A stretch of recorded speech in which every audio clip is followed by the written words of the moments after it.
Good morning, everyone. It is indeed a very big privilege to be here for this National Symposium of Pediatric Ophthalmology. So I'm going to cover something which has not been covered by the previous speakers and which is commonly encountered by a pediatric ophthalmologist,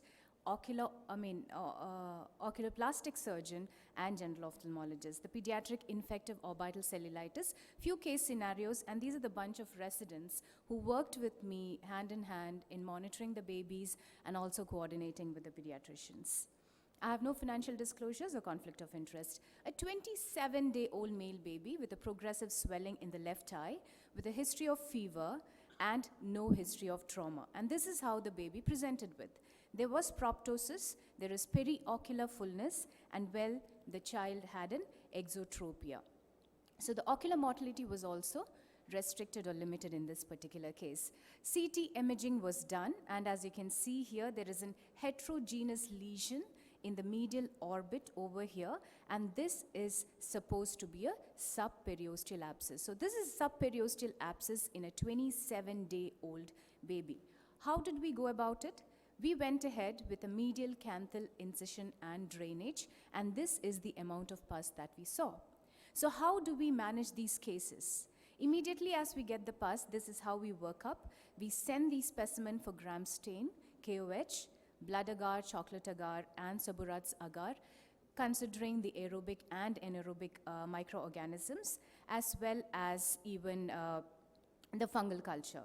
So what came across was a gram-positive cocci, and it was a methicillin-resistant Staphylococcus aureus in a 27-day-old baby with an orbital abscess. So the child was treated with vancomycin, 10 milligram per kg every 8 hours for 5 days. And what we did additional was the intravenous dexamethasone, which was added after 3 days of intravenous antibiotics. And we do have recommended dosages of antibiotics and steroids in orbital abscess and cellulitis in pediatric population. Pediatric population orbital cellulitis accounts to 1.6 per 100,000 population. It's more common than adults, and its usual cause is preceding ethmoidal sinusitis. So we do have classification. We have the Chandler's classification, which we all follow. The Jane and Rubin classification is also yet another classification that we follow in the diagnosis, classification, and management of pediatric orbital cellulitis.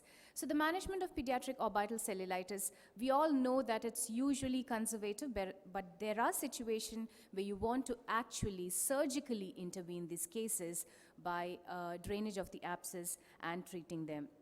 Now, this depends upon whether the child is responding to antibiotics. We usually start the intravenous antibiotics 48 hours, and if the disease progresses or worsens, the next step is definitely to go ahead and drain the abscess.